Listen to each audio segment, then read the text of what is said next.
All right, welcome back everybody to another new episode of A Whole New World, where we're here to put a spotlight on the positive things happening in the community and developing that positive mindset.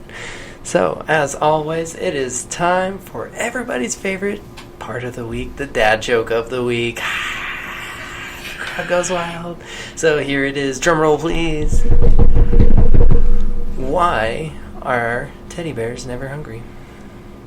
Because they're stuffed. That's nice with Thanksgiving I coming know, up. right? Yeah. I thought so. Yeah, good. I should have gone turkeys, but Nice. So we're very lucky to have Pari Smart here with us today from Smart Possibilities. So thank you for being a guest on the show today. Thank you for having me. Thank you. And, let's get right into it. You are a coach for Strength Finders. I am. Right? I am. And so what exactly is Strength Finders? Okay. Well, so Strength Finders is basically, it's a personality assessment. And a lot of people in their work life or their personal life take personality assessments. The thing that makes strengths, or actually there's a couple of things that make strengths a little bit different than some of the other assessments out there. Mm-hmm. So basically what the assessment does is it says there are 34 different personality traits. And rather than saying, Jacob, you are 1 of 34 or you're 4 of 34, it says you have all 34. Oh, lucky me. Lucky yes. you. Yeah. And I have all 34, and everybody out there has all 34. The difference between us is that we have those in different intensities and different orders. Okay. And so it's really very, very personalized. It drills down to what makes us us. And so, how does it do that? So basically, you go online and you take an assessment, and then your results come up, and it'll say you've got 34 different talents, and here's the order in which they fall. And then what's super, super cool is the reports that you get are individualized just for you. Okay. So, for instance, your top 5 strengths or your top 5 talents that come up only show up every one in 33,700,000 assessments. Wow. Which means that report that gets printed, rare. yeah, absolutely. If everybody in the United States took the assessment, and that's even the little bitty babies, your top 5 would only come up in the order that you've got them only 6 other times total. Wow, so that is crazy. But those 6 people still aren't as awesome as I am. Hello, definitely not. There's one other thing that makes this Strengths Finder pretty different than other assessments, and that is it's based in positive psychology. So a lot of people are going more towards that positive psychology. I'm seeing that switch in schools. Well, and I think it's because there's so much crummy stuff going on out there. Yeah. We kind of need that. I hadn't noticed. No, just kidding. But the thing about the positive psychology spin on it is instead of saying, here's what you're good at, here's what you're not good at, let's fix you, say, you don't need to be fixed. You're not broken. You're fine the way you are. Let's figure out how to manage your weaknesses, but really leverage your strengths and build on those. That way you can more easily reach your goals. Okay. So. I like that. I like that idea. Yeah. I'm not fixed. Or I'm not broken. You're not and broken. I'm not fixed either. So, you don't need to be fixed because you're not broken. Exactly. And I'm getting married this weekend, so I think she'd be a little upset if I got fixed. Yeah. Or if she thought you were broken. Yeah, that too. Yeah. But so besides helping people like me get a grasp on themselves and understanding ourselves better, how did you become a coach? Like, what led you to there? What did you do before? Yeah. Well, so I spent about the last 25 years as a trainer, an internal and external trainer. And I know not everybody... For like corporations? Yeah, for corporations. So I worked in construction, I worked in insurance, I worked in banking, and I would just be an internal trainer. I would do workshops. And then about 9 years ago, the company I was working for decided they wanted to introduce a strengths-based culture, which said that every employee that came in took the assessment, and then we helped those folks manage toward their strengths. And we helped managers and leaders really manage toward the strengths of the people they had on the team. And I was so lucky because I got to head up that program. And so I traveled all around the country. It was so cool. It was the best job ever until the job I have now. So have you been to all 50 states? Sorry. Side note. I think there's a couple I'm missing. Okay. There's just a couple I'm missing, but we could make a list. Yeah, that's cool. So you got to travel all over the U.S. I got to coach teams and managers on how to leverage their strengths for ultimate productivity. Okay. And then when I had that job, I was in Omaha, Nebraska. And Omaha, Nebraska is a fantastic town, but it's really, really cold. Yeah. I decided I was too old to shovel snow. Yeah. So I packed it up and I moved to Dallas, Texas, where you do not have to shovel snow. No, we get ice. Yeah, but you're very civilized about it because you stay home. Oh yeah, right? we don't mess around. Right. We don't even know how to drive in wet weather. That's so perfect. Perfect. We're like, ice. What is this? Yeah. So came to Dallas, Texas, and decided I loved what I did, and I thought I could help even more people and more teams and more managers. So I went out and started my own firm about 3 years ago. Oh, cool. And haven't looked back since. That's so cool. So when you're working on Strengths Finders, now I love the whole idea of going with the positive route. Because I think there's like, well, obviously there's like the two types. You work on your weaknesses, build it up, or you just focus on your strengths. Right. And some people might argue that it's you need to build those weaknesses so you're more like well-rounded. Right. So like what is your, obviously like you feel you're more on the other side, Sure. but like what would you tell somebody like that? Okay. Or how would you combat that? I've got a good analogy for Okay. you. Oh, I love analogies. Okay, so here's my analogy. If we think about Michael Phelps, who has this amazing ability, natural ability to swim, right? If his coach had said, "Hey, Mrs. Phelps, your son is amazing at swimming. It's really one of his strengths. Let's pull him out of the pool so we can make him more well-rounded, and we're going to give him a trumpet." And if we did that, we probably would have got a Michael Phelps who was a mediocre trumpet player, and I'm pretty sure we would have got a Michael Phelps who was a mediocre swimmer. Yeah. Because we didn't give him the tools that he needed to really build on that strength. So I tell people that I'm not saying that we shouldn't recognize what our own weaknesses are, but I think we can learn to manage those weaknesses, and we can learn to partner with people who complement us. And really, if we want to become a rock star, or superstar, or Olympic swimming star, the key to doing that is to really focusing on your strengths and putting your time and your effort and resources. Because if you're doing something you love to do, you're going to work harder at it. So naturally, you're going to get better at it, and it's not even going to feel like work.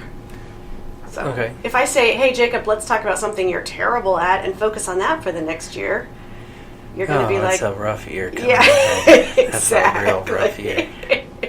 So we just want to manage those weaknesses so they don't get in your way and hamper your ability to have relationships or have a career. But really, again, your chance of being a superstar is when we focus on what you're naturally inclined to do really well. Okay.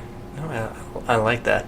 And like you said, when you said, even you were just like kidding, like let's focus on like your weakness for a year. I was like all the air just deflated out of me. I was like, oh no. And that's the thing about strengths, is when we help people figure out what's good about them and start there, you start from a place of power.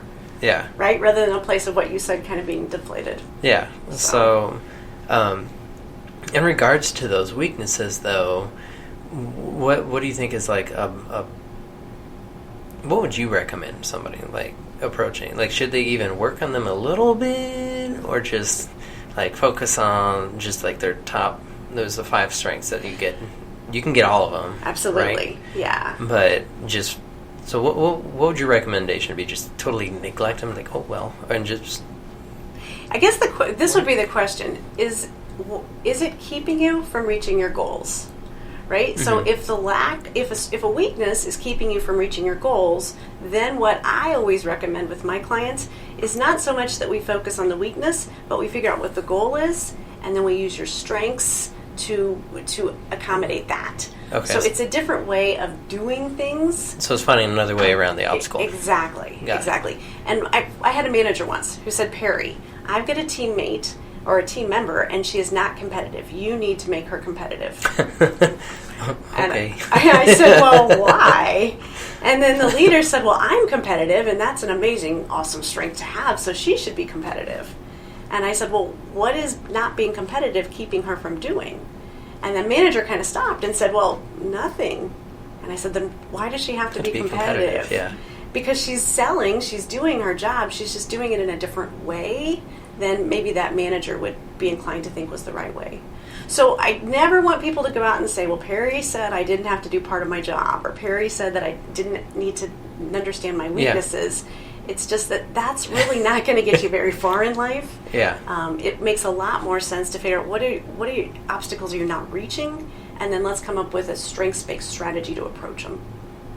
I like that, and just the idea of that is the creativity really excites me. Yeah. Trying to figure out a new way to go about doing things that better matches who I am, instead of trying to fit a mold of somebody else or something. And it's ironic we're having this conversation right now because through teaching, I feel like there's a certain mold you feel like you have to fit into. Absolutely. And it doesn't necessarily always portray who I am, And so it's difficult. And I love this idea of trying to be creative and find a way around it that will showcase who I am, Well, and when you do that, Jacob, your kids are going to see that, right? Mm-hmm. Because you're coming from a place of being genuine. Yeah. And when you're coming from a place of being genuine, you increase that trust. Oh, yeah. And kids, more than anybody, I think, can tell a fake from a mile away. Absolutely. Yeah, I think you're right. And there's actually a book that's based on strengths called Strengths-Based Teaching. Mm-hmm. So you can put that on your to-do list. Okay. I'm actually going to write that down right now. Strengths-Based Teaching. Yes. Yeah. So y'all think I'm kidding. I'm doing it. So, but I've already said it, but it's so exciting to me, the possibilities when you start talking about using people's strengths and helping them to navigate a world that makes more sense for them. Yeah. Just because, I'm thinking about it right now, and I'm like, how much happier would we be? We're talking about the negative things, but you go about using your strengths, you're going to be more successful. Can I give you a statistic? Oh, you just statistic me up. All Let's right. go. You just said, how much happier could you be? Okay. There is a research study out of Gallup, and what they say is that when people are allowed to use their strengths every day, they're 66% more satisfied with the quality of their life. Wow. So there's the answer. You just asked the question, and I got the answer. That is amazing. Ask and you shall receive. There you go. And for those fraction people out there, that's 2/3. Yeah, there you go. Do you teach math? I do. Math and science. It's almost like you teach math. Yeah. I was waiting for it, I just have that one fraction down. 2/3, 66%. Some people would argue 67, but whatever. So people take the test, they find out what it gives them their first top 5 strengths on right when they take it, and then you have to, if you want, you can pay more, right? Right. So when you take the assessment, you take the full assessment. Gallup has all of the results, right? And then you've got 2 choices. You can either open up your top 5, which are called your signature strengths. Yeah. And the thing about your signature strengths is they're inherent. Whether you want to or not, this is how you're going to react.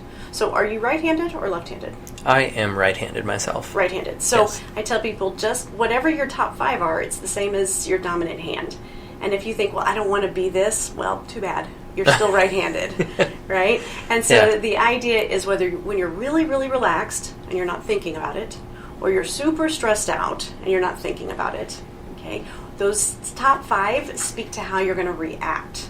It's just who you are. And then you've got 6 through 10, and those are going to be called supporting talents or supporting strengths. And those say that if you just think about them for half a hot second, you can channel the power of those, and you can learn how to use those, and they'll be just as easy as your signature strengths for you to use. And then you've got some neutral strengths. You can do it, you don't do it, it's fine, it's not a big deal. And then you've got your bottom 5. And the only reason I ever talk to people about their bottom 5 is because as Americans, that's where they always flip in the assessment. Right? Yeah. They want to know, what do I not have? And I always, well, that's what we're taught to do. Exactly. What are our weaknesses? Yeah. And what I tell people is that those bottom 5 normally are not your weaknesses. Mm-hmm. Those are just things you don't have. And there's a couple of thoughts on that. First of all, a lot of leaders will look at those bottom 5 and they'll say, oh my gosh, leaders have to have these, and I don't have them. I'm really worried. But then when I describe them... You're trying to fit into a mold. That's right, trying to fit into a mold. When I describe those bottom ones, people go, oh, those are terrible. I would never want those. And it's because they're so unnatural, right? And they're really draining for folks. The other thing I tell people is those bottom ones aren't normally your weaknesses anyway. Yeah. Your weaknesses are normally your strengths, or your top 5, that you turn up too loud. Okay. Oh, so when you... So you're like blowing out the speakers on your strengths there. Yeah, exactly right. You've turned up the music way too loud, and you're just blaring it down the hallway. And you think it's awesome because it's who you are, right? And everybody around you is like, whoa, that's way too much adaptability, Jacob. Yeah. Right? Calm it down. Calm it down. So really, that normally surprises people that your weaknesses aren't normally things you don't have. It's using it too much. It's turning it up too loud. Oh, wow. That, and that, I never thought of it like that. That's crazy. Crazy good. Yeah. Because then you can learn to manage it. Yeah. It's a lot easier to turn down the volume. Sometimes. Fine. Yeah. Yeah. Yeah, absolutely. That's cool. So, what would you recommend somebody start? Obviously, start with their top 5. Mm-hmm. And how would they use that information to go? Like, Strength Finder, I know that gives like a little blurb about what it is, but where do people go from there? I think it kind of depends on what their objective is. Mm-hmm. And that's what's pretty interesting about Strength Finders is I started using it in a business objective with teams. So we were saying, okay, how do we take the strengths of everybody on the team and improve engagement or improve productivity? And then what would happen is after the session, somebody would come up to me and say, oh my gosh, that was amazing. I wish my wife could take this. Yeah. And I said, well, she can. And then what's kind of interesting is those people would take it home. They'd have their spouse or their significant other or even their kids take it. Mm-hmm. And then we could match it up and take a look at, well, why do you love each other so much? Well, here's why. And the thing that drives you crazy about them, this is why. Okay. Right? So it kind of depends on the objective. If they've got a business objective, strengths can actually be used to help you progress your career by learning how to manage your talents and ways to approach work. If you're working with a team, you can figure out ways that we can match folks up to be complementary. If you're a leader, a manager, you can manage to your individual employees' strengths, and that always increases their productivity. Okay. So you learn how to get the best out of them. But I've also worked, like I mentioned to you earlier, I've worked with folks who were engaged, and they were able to say, oh my gosh, this is going to be, now that I understand you're not just doing this to annoy me, but it's how you're hardwired. Yeah. The understanding in that relationship goes up. And I love that. I've said that several times, but because my fiance and I have been living with each other, and we've been navigating that. Like, why are you doing this? Why are you leaving your socks on the floor?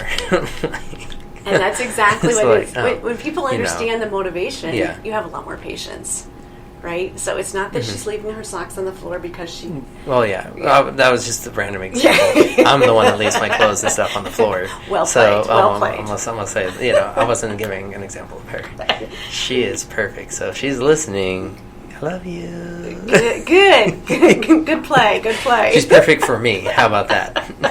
Because none of us are perfect. Because your talents match up and you understand motivation. Yes. So and I've also worked with folks who, this is pretty common. I have people call me and they'll say, Pari, I'm 60 years old and I don't know what I want to be when I grow up.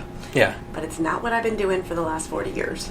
Oh, man, it's pretty intense. Tough. Yeah. And so when we go through this assessment and they start to understand why some jobs have sucked the life out of them and some jobs give them a lot of energy, it helps them refocus how they want to spend the next 10, 15, 20 working years of their life. And that's pretty powerful and impactful as well. Oh, yeah. No, and that's important when you're going and looking for jobs. I wish somebody would have talked to me about that when I was considering jobs. Yeah.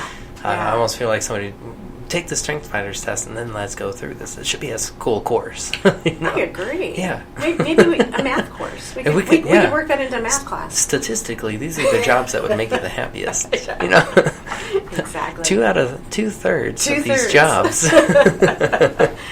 You just wanted to work that statistic. I did. Very good. I'm gonna remember that statistic All though. right. I will. Excellent. So, now let's say, do these strengths ever change though? Like, so if the person who's 60 years old, they come to you, I took this when I was 30.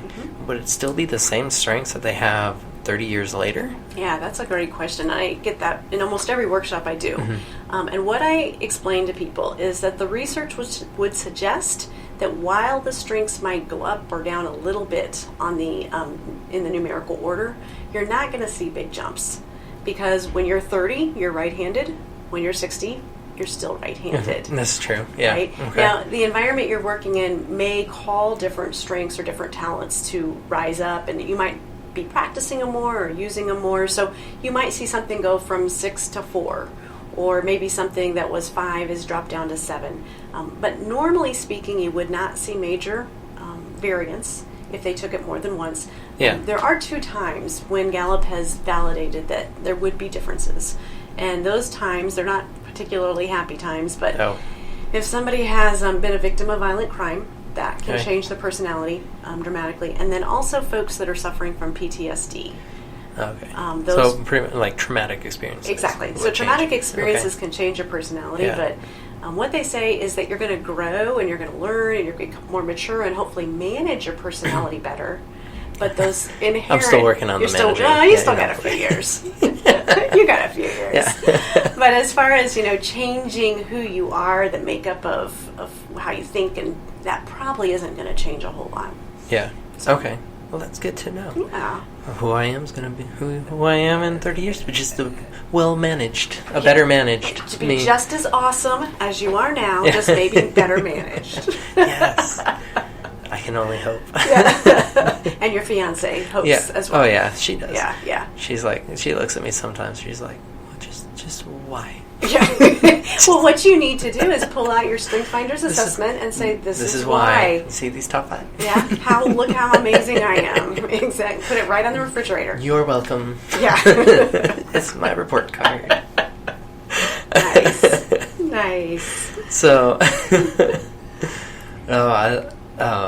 that's cool.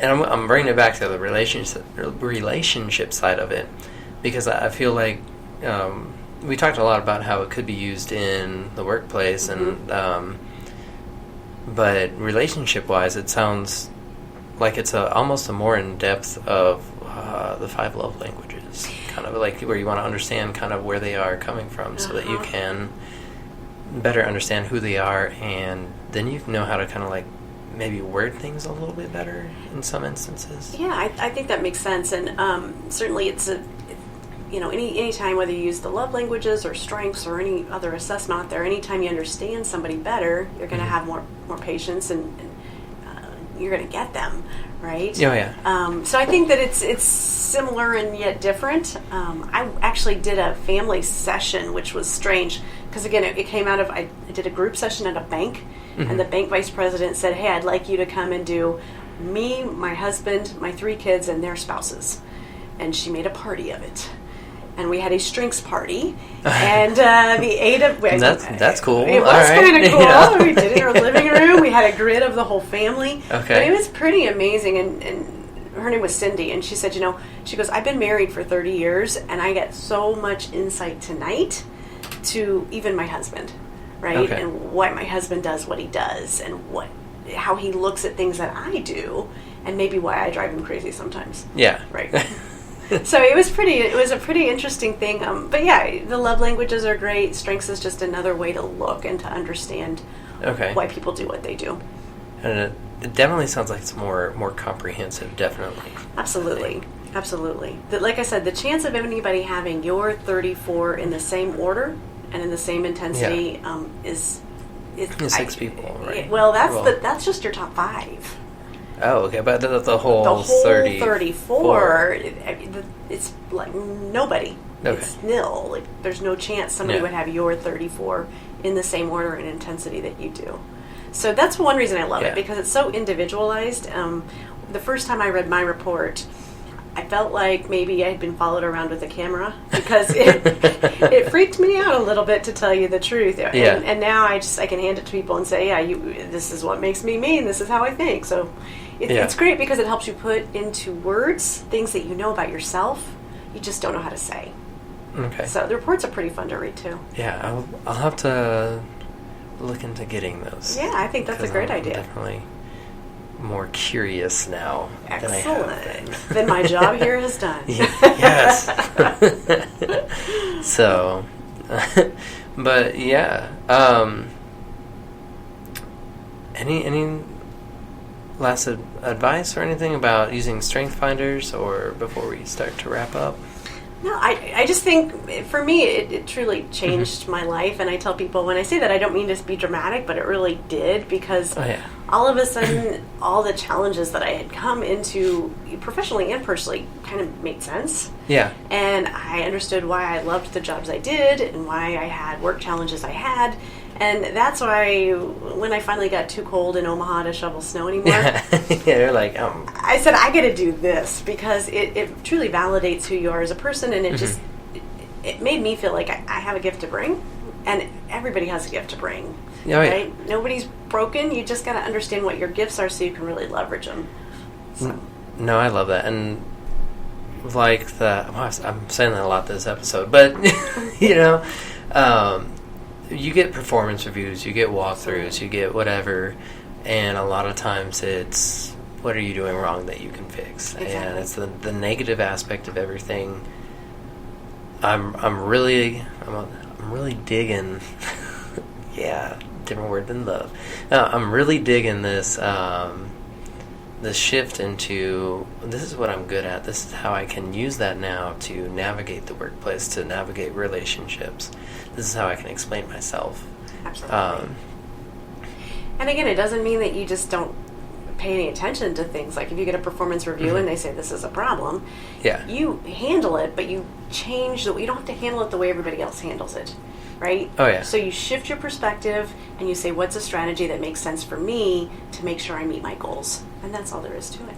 Yeah, no, excellent. I wish you were here 10 years ago when I was deciding well, jobs. I'm here now, Jacob, so we can always go back. We can work it out. Yeah. We got a flux capacitor in a DeLorean. Get to 88 miles an hour after rush hour. Nice. Exactly. Not on the tollway. No. Well, thank you so much for being on the show today, and I cannot wait for the second part of this episode. It's gonna be good. It is, where we actually analyze I'll dredge out my 5 strengths, and I'll be on the hot seat.